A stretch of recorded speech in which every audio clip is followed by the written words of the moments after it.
On today's episode, all those airplanes in Top Gun Maverick.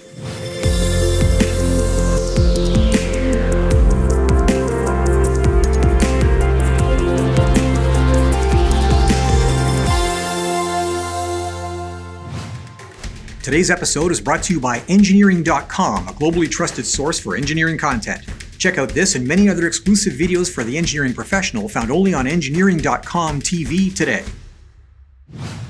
Last night I saw the latest Tom Cruise vehicle, Top Gun Maverick, and if you're an aviation fan, there's plenty of spectacular footage of F-18s and a little Easter egg for hardcore plane spotters.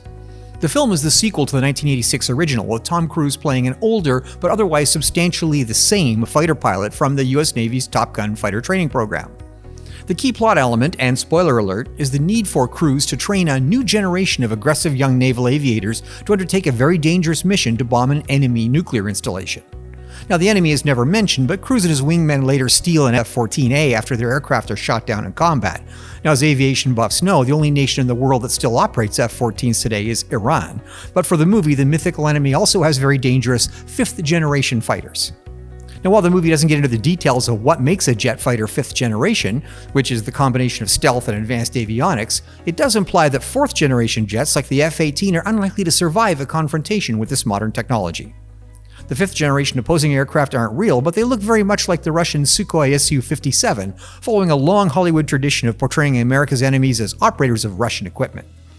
Like all action-adventure movies, though, there are plot holes you could fly a 747 through, but a lot of the details are really authentic. G-induced loss of consciousness, or G-lock, is a serious problem, and both pilots and aircraft have been lost due to the blackouts that result.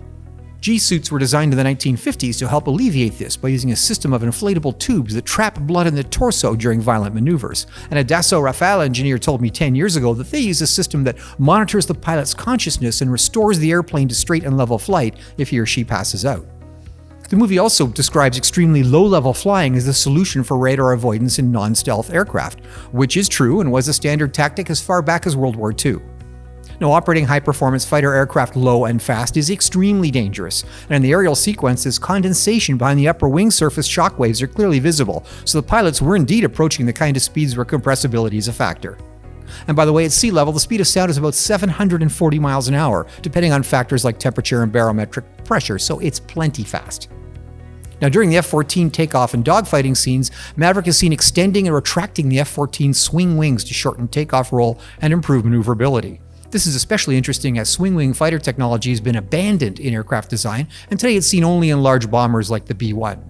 The reasons why make an interesting story by itself, and I'm sure I'll get around to talking about it in a later episode. But the Easter egg I mentioned earlier comes at the beginning of the movie, when Maverick is test flying a mythical hypersonic aircraft called Dark Star. Now, in the plot, it operates at Mach 10, and while this is far faster than any air-breathing crewed aircraft can achieve, the script accurately portrays the transition from turbojet to supersonic combustion ramjet operation for high-speed flight. Now, scramjets are the basis for all air-breathing hypersonic vehicles, including the so-called carrier-killer missiles under high-priority development in the US, China, and Russia today. Now, the Dark Star is mythical, but the aviation community has pondered over the lack of a replacement for the SR-71 Blackbird, now retired, but they're still the record holder for the fastest crewed aircraft.